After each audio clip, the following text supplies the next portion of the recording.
In this voice recording, I will be answering the evaluation question: in what way does your media product use, develop, or challenge the rules and conventions of real media products?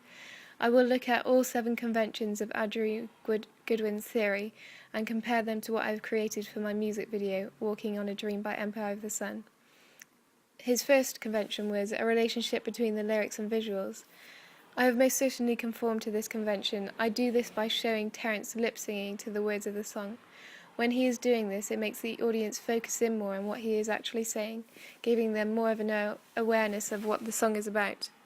This convention then helps to portray the idea and theme that I envisaged, especially because I have Terence saying to the camera, searching for the thrill of it. This line has been my inspiration and influence throughout the music video. When Terence is shown searching for the thrill of New York, which I believe has been put across strongly for the audience to notice. He then goes on to talk about a relationship between the music and visuals.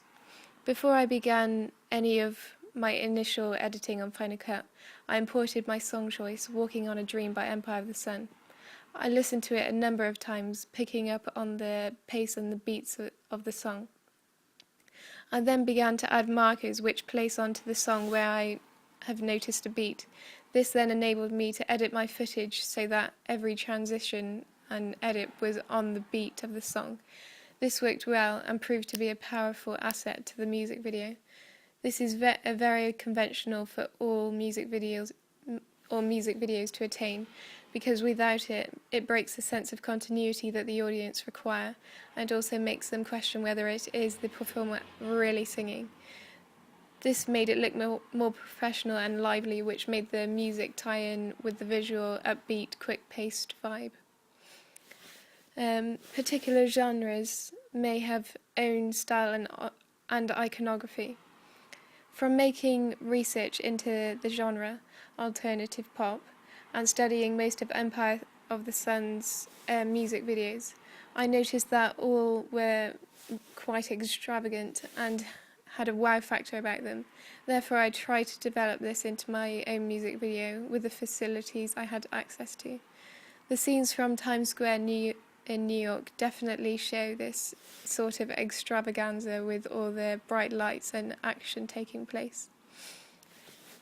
I have definitely followed the conventional close-up shot, as most of the scenes where Terence is lip-singing, I have had it either a medium close-up or an extreme close-up. This idea of the predominating close-up shot is to truly engage with the audience and give them a sort of intimacy that they wouldn't receive in real life. It makes the audience feel as though they are on a spotlight and the performer is looking straight at them, which, as you can imagine, I'm sure you have experienced the feeling of your favourite artist singing into your eyes on the television screen. The video may help to develop the artist's style or star iconography. Many artists have made their own identity, which has developed into a star iconography for many of the viewers. For example, Michael Jackson was a genius at this. He had his hat, white socks and gloves with a signature pose or dance move that you could tell it was him from just a silhouette photo. This inspired me to try and begin to develop an individual style for my performer, Terence. Therefore, I've created an original identification for Terence, with it simply being a white strip using face paint applied across his eyes. This white strip is identified with Terence throughout the music video. This creates star iconography and identification of the performer, because as soon as the audience get just a glimpse of the music video, they instantly will know that it is Terence walking on a dream without having to hear the music. This is an example of where I've used Andrew Goodwin's conventions. The reason I chose this white strip was because it highlighted Terence's eyes, which makes his performance more intimate, stronger, forming a bond and connection with the audience. Also, because the whole theme is very dreamlike, the strip complements this idea, making it more of a mystery and surreal feeling that you would get in a dream. This makes the audience more intrigued and adding to the fantasy feel of the music video. Andrew Goodwin also talks about reference to voyeurism. Although voyeurism is usually more conventional, shown with women performers such as Beyonce and Rihanna, I have developed this convention by using my male performer Terence to be seen throughout the music video without a top on.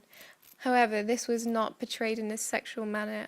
It was simply the style of genre, and the costume fit with the idea and theme that I was going for. Also, there are no extravagant clothes because it would distract from the busy footage from New York and would have made it more crowded. I have subverted from the convention of intertextual reference. This was because my music video had many scenes from New York which people would recognise and relate to if they had been to the same places that I have shown. If I was to include reference to TV shows or films, the audience would become more familiar with the music video and it would lose its originality that I was strongly going for. From this evaluation and looking at all the conventions that I've used, I've noticed the importance of Andrew Goodwin's 7 music video conventions theory. It has become more clear from creating my own music video that these conventions come into great use to give that wow factor that the audience require and love so much.